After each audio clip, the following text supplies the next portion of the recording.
টি-20তে ছাপিয়ে গেলেন কোহলিকে, নতুন রেকর্ড বাবরের।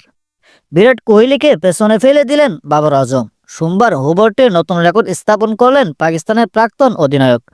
টি-20 ক্রিকেটে সর্বোচ্চ রানের ক্ষেত্রে কোহলিকে টপকে দ্বিতীয় স্থানে চলে গেলেন বাবর। অস্ট্রেলিয়ার বিরুদ্ধে তৃতীয় ম্যাচে 41 রান করা মাত্র রেকর্ড বুকে নাম লেখালেন তারকা ক্রিকেটার। পাকিস্তানের প্রাক্তন অধিনায়কের রান 4192, কোহলির রান 4188। এই তালিকায় 1 নম্বরে রোহিত শর্মা, তার রান 4231।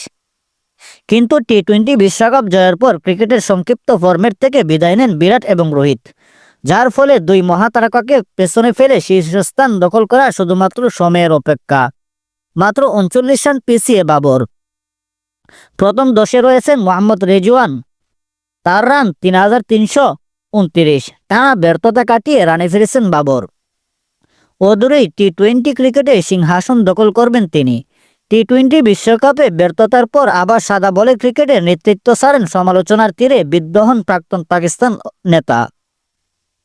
এর আগে গত বছর একদিনের বিশ্বকাপে ব্যর্থতার পর অধিনায়কত্ব ছাড়েন শাহিন আফ্রিদিকে দায়িত্ব দেওয়া হয়, কিন্তু টি-20 বিশ্বকাপের ঠিক প্রাক্কালে আবার তাকে সাদা বলের অধিনায়ক হিসাবে ফেরানো হয়। কিন্তু সংক্ষিপ্ত ফরম্যাটের বিশ্বকাপে ব্যাট হাতেও ব্যর্থ হন বাবর। এদিন প্রথম ব্যাট করে 18 ওভারে 117 রানে অল আউট হয়ে যায় পাকিস্তান। সর্বোচ্চ রান বাবরের, 41 করে আউট হন। অভিষেকে ব্যর্থ হন জাহানদাদ, মাত্র 5 রান করেন। অস্ট্রেলিয়ার সবচেয়ে সফল বোলার অ্যারন হার্ডি 21 রানে 3 উইকেট তুলে নেন।